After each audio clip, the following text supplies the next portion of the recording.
Shalom jemaat Tuhan. Saya mau sapa sekali lagi dengan Shalom jemaat Tuhan. Haleluya. Saya begitu senang ada di sini bersama dengan teman-teman semua untuk kembali menyapa Bapak Ibu serta saudara-saudari yang ada di rumah untuk kembali mengikuti ibadah Minggu tanggal 29 November 2020 melalui ibadah online Gereja GKRI Philadelphia Bekasi. Sebelum kita memulai ibadah kita pada hari ini, mari kita sama-sama bersatu di dalam doa. Allah yang baik dan Allah yang kami sapa dengan nama Tuhan Yesus Kristus. Sungguh kami tahu Bapa, Engkau hadir dalam hati kami, Engkau hadir dalam keseharian kami, bahkan Engkau hadir sekarang ini bersama-sama dengan kami, memenuhi setiap ruang-ruang dari jemaat yang ada yang menyaksikan ibadah online ini. Bapa, hari ini kami kembali rindu untuk menghampiri tata kudus-Mu, untuk membawa rasa syukur kami, untuk menyembah dan meninggikan Engkau di atas dari semua kegiatan apapun tanggung jawab yang kami miliki. Kami rindu untuk mendedikasikan waktu ini hanya untuk Engkau Bapa. Tuhan, beracara penuh dalam ibadah ini dari awal, pertengahan hingga akhirnya. Penuhi hati kami, temui kami lagi Tuhan. Jadilah jawaban atas setiap doa kami. Kiranya kuatkan kami yang lemah, sembuhkan kami yang sakit Bapa. Izinkan kami Tuhan untuk dapat melihat Engkau lagi, sebab Engkau mulia, sebab Engkau perkasa, dan sebab hanya Engkau yang dapat kami andalkan dalam hidup ini Tuhan. Terima kasih Tuhan. Jangan pernah lepaskan diri kami dari cengkraman-Mu. Terus bawa kami Tuhan ke dalam hubungan yang lebih intim lagi bersama dengan Engkau.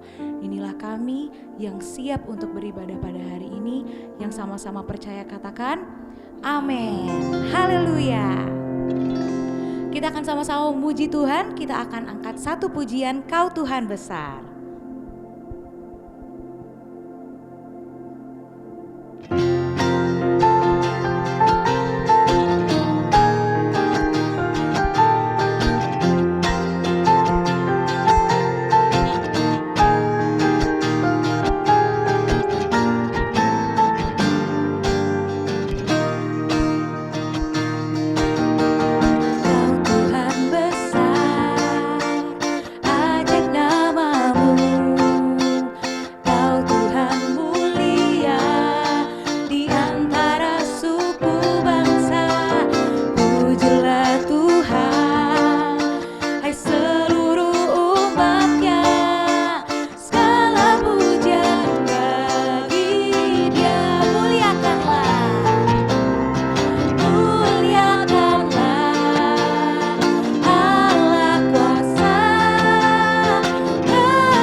Agungkanlah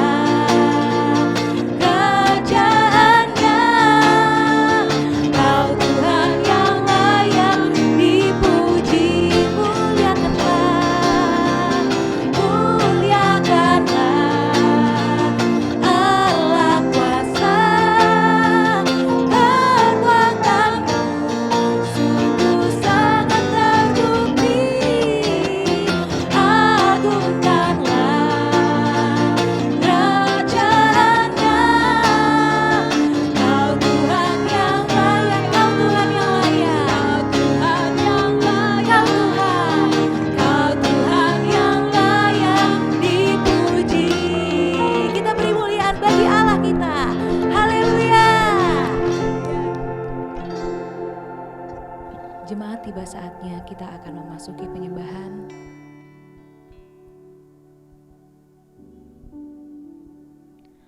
Nama-Mu termulia Tuhan, termasyur di seluruh bumi. Terlebih Engkau terutama di hati dan hidup kami Tuhan.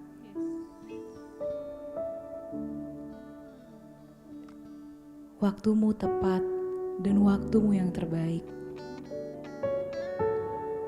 Kami percaya Tuhan,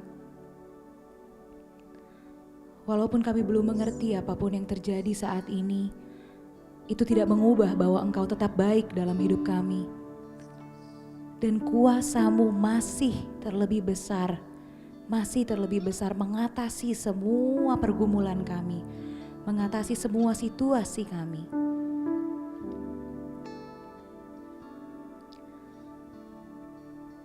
Kau menolong kami tepat pada waktunya, sebab kasih-Mu tak terselami Tuhan.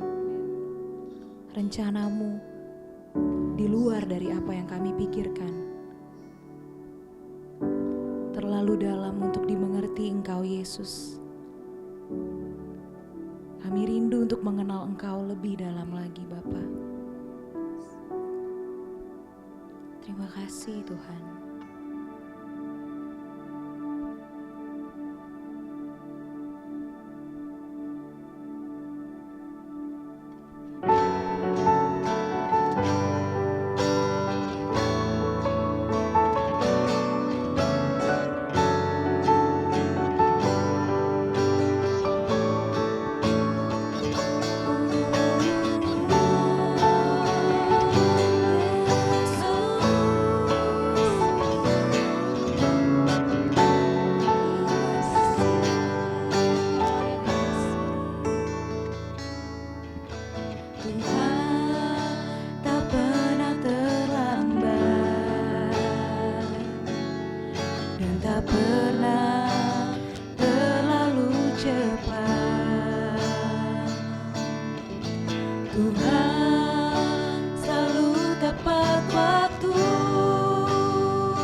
Aku kan bersandar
nyanyian pujian dan pengagungan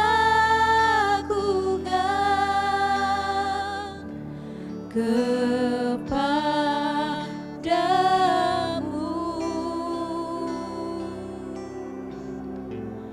Biarlah manis kau dengar Tuhan, manis kau dengar Tuhan, dan hatiku bersuka karenamu.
Mari kita berdoa. Bapa Surgawi, kami datang kepadamu pagi hari ini dalam ucapan syukur. Oleh karena kami percaya bahwa Engkau Allah yang setia, memelihara dan memberkati hidup kami. Terima kasih Tuhan, kami berdoa supaya Tuhan Engkau tolong sucikan kuduskan kami lagi dengan kuasa darah-Mu yang ajaib, supaya pagi hari ini ketika kami mendengarkan firman Tuhan, hati kami diteguhkan, dikuatkan, dan kami mampu melakukannya di dalam kehidupan bagi kemuliaan Tuhan. Di dalam nama Yesus kami berdoa dan bersyukur. Haleluya. Amin.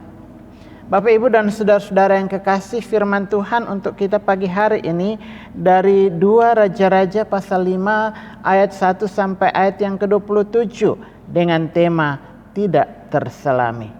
Saya akan membacakannya untuk kita di ayat yang ke-10.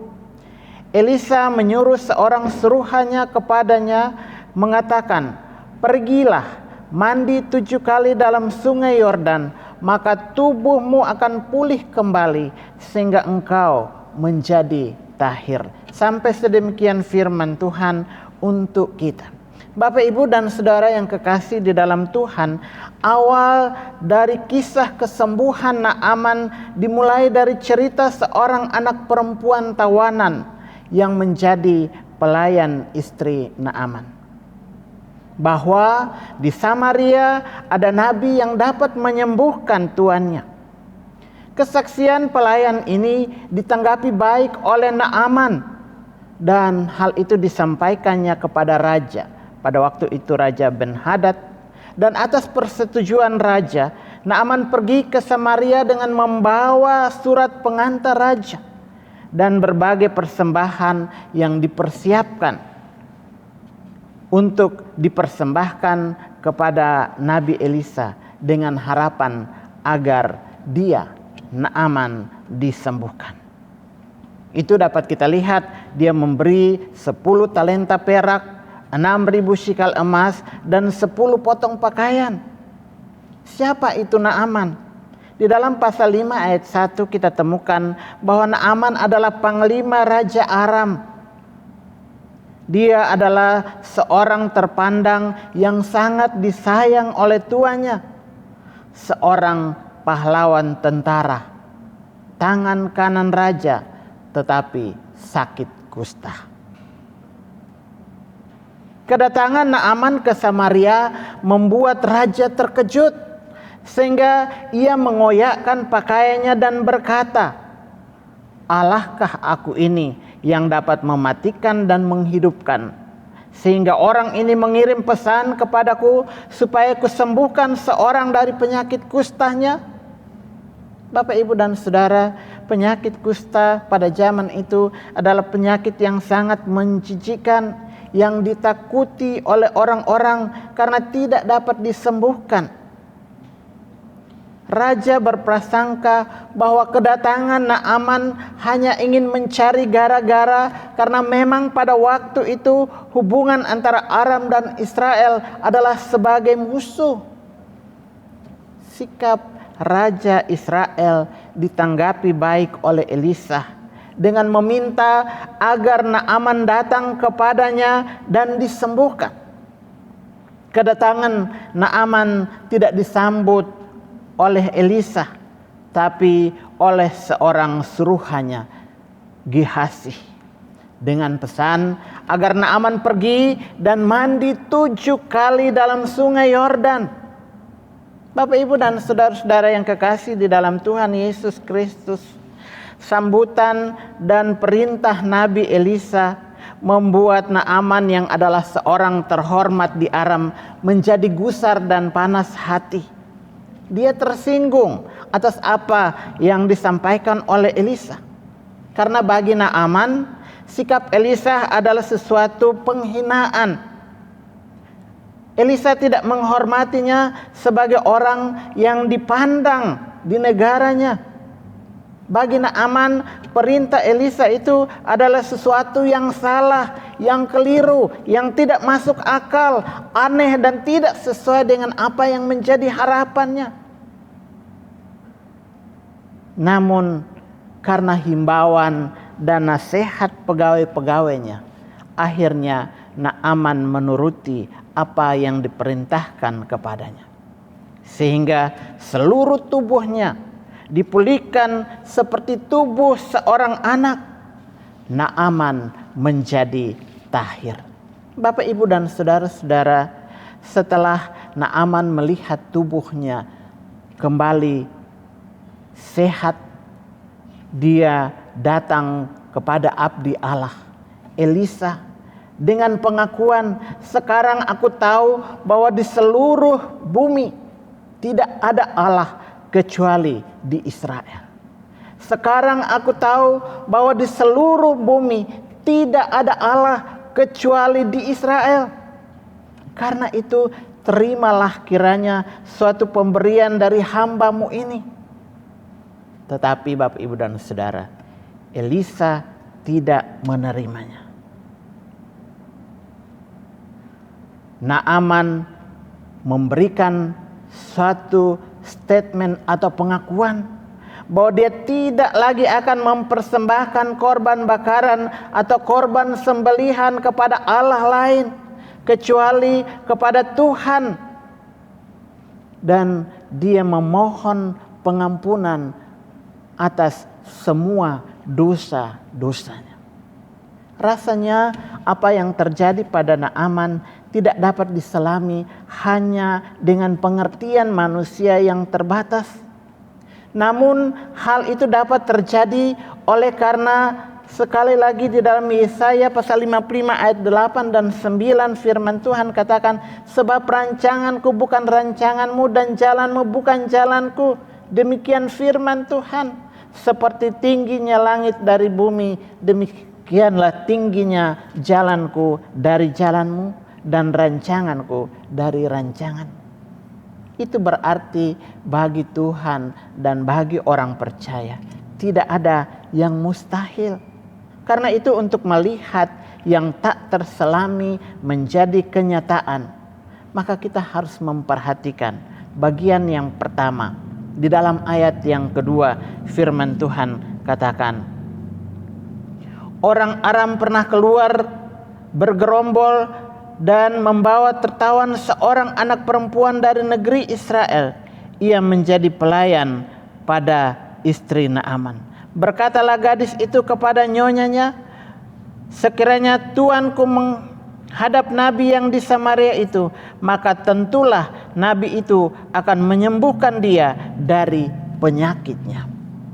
Kesaksian perempuan tawanan yang menjadi pelayan istri Naaman merupakan cikal bakal terjadinya kesembuhan.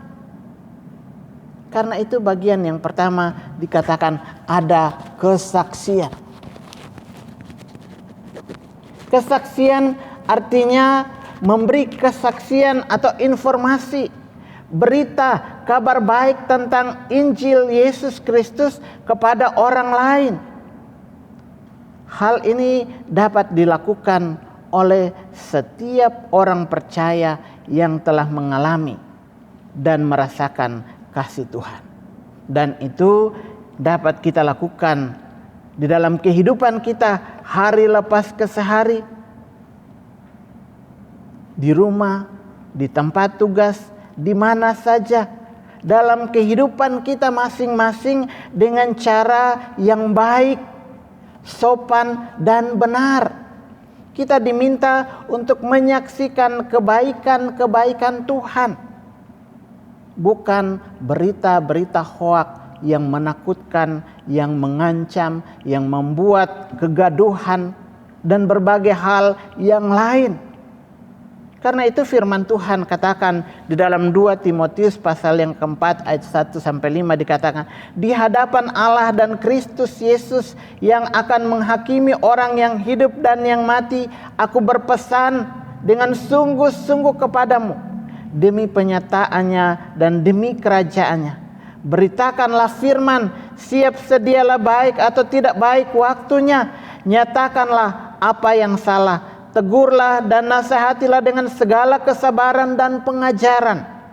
Karena akan datang waktunya orang tidak dapat lagi menerima ajaran sehat, tapi mereka akan mengumpulkan guru-guru palsu menurut kehendaknya untuk memuaskan keinginan telinganya. Mereka akan memalingkan telinganya dari kebenaran dan membukanya bagi dongeng. Tetapi kuasailah dirimu dalam segala hal. Sabarlah menderita, lakukanlah pekerjaan pemberitaan Injil dan tunaikanlah tugas pelayananmu. Bapak, Ibu, dan saudara-saudara yang kekasih, kesaksian adalah tugas dan pelayanan kita sebagai orang-orang percaya.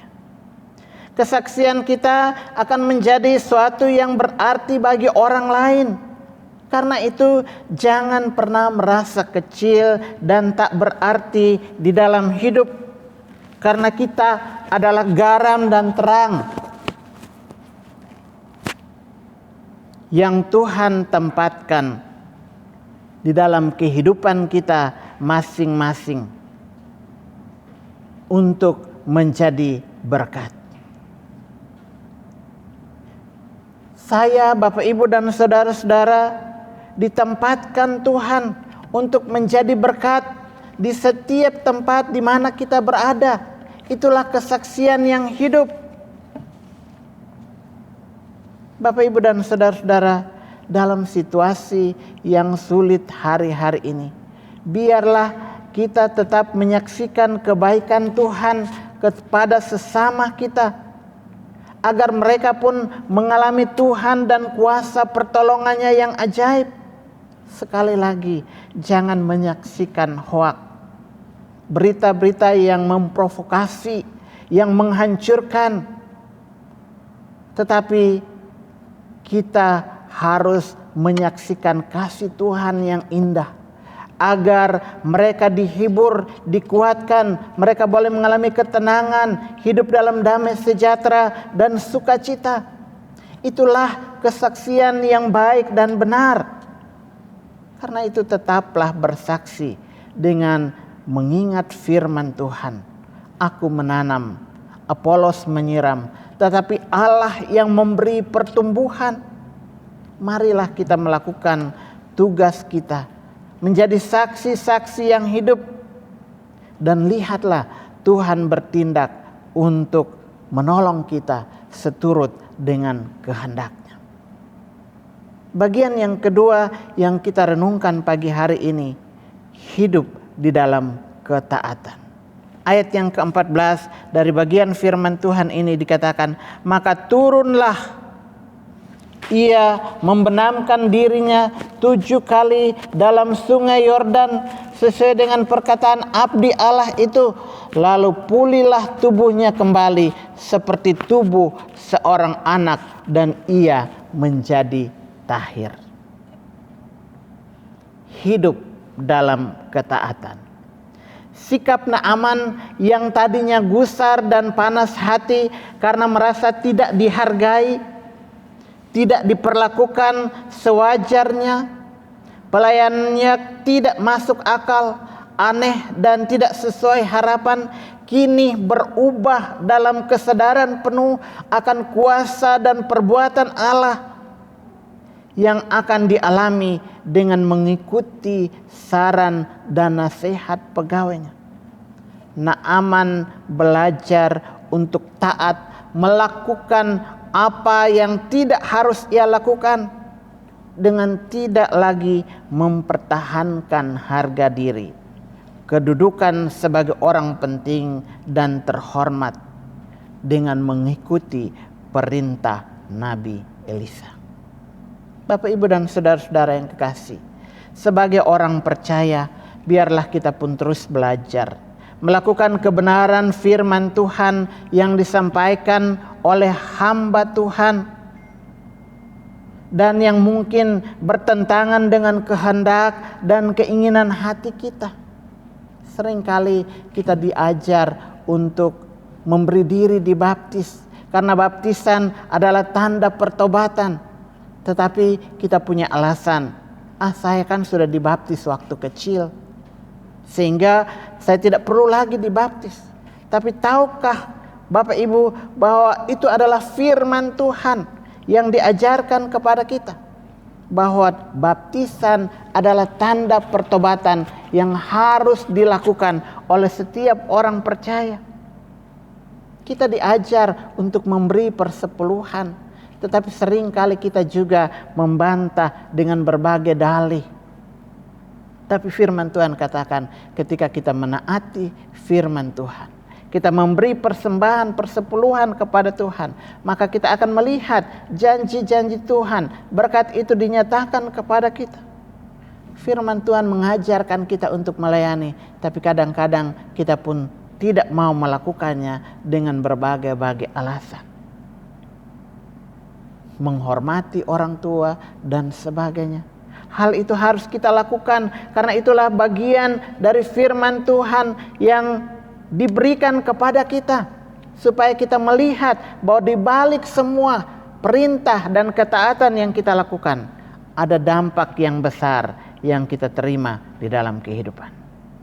Karena itu Bapak Ibu dan saudara-saudara, biarlah kita lakukan kebenaran firman Tuhan dengan percaya bahwa firman Tuhan itu adalah kebenaran yang perlu dilakukan dengan sukacita, diterima dengan senang hati, dan dilakukan dengan penuh ketaatan karena janji-janji Tuhan ada di dalam setiap kebenaran firman yang kita dengar dan kita alami dalam kehidupan kita. Kita harus merendahkan diri di hadapan Tuhan agar kita dapat melihat kebaikan Tuhan di dalam kehidupan kita. Itulah yang harus dilakukan oleh orang-orang yang sungguh-sungguh mengalami kasih Tuhan di dalam hidup. Yang ketiga yang kita renungkan di sini adalah dampak daripada ketaatan, ayat 15, ayat 17 dan ayat 18. Kalau Bapak Ibu baca akan temukan di situ ada mujizat dan kesembuhan dari sakit kusta. Orang yang taat akan melihat kesembuhan dan mujizat Tuhan atas hidup dan semua keberadaannya. Karena firman Tuhan katakan, Allah turut bekerja dalam segala sesuatu untuk mendatangkan kebaikan bagi mereka yang mengasihi. Orang yang taat akan melihat kebaikan-kebaikan Tuhan di balik semua hal yang dirasa sulit menjadi baik dan indah. Dikatakan bahwa dia mengaku bahwa Allah itu ada. Naaman mengaku bahwa Allah itu ada. Karena sesungguhnya Naaman adalah seorang yang tidak percaya kepada Tuhan sebelumnya. Namun dengan peristiwa yang dia alami, di situ dia melihat ada Allah yang dapat menolongnya, menyembuhkannya, dan membawa dia untuk menikmati semua yang baik dalam hidup.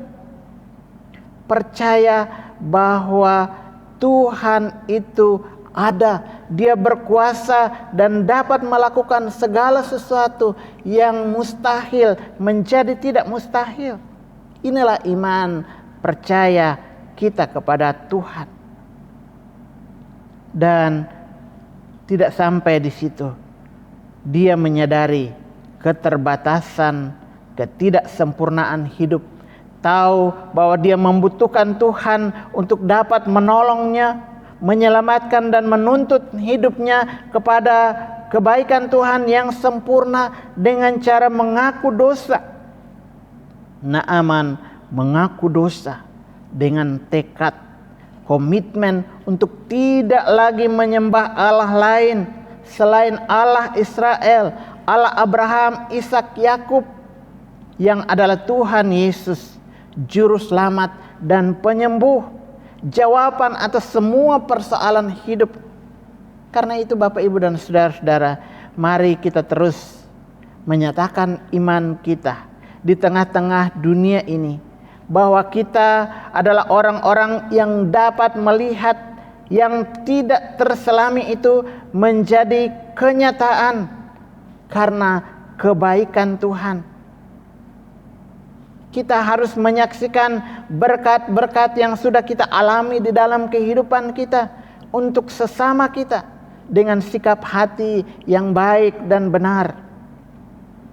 Dan kita melakukannya dalam ketaatan apa yang menjadi tujuan dan perintah Tuhan. Karena di dalamnya ada janji-janji Tuhan yang tidak dapat kita mengerti dengan pikiran kita yang terbatas.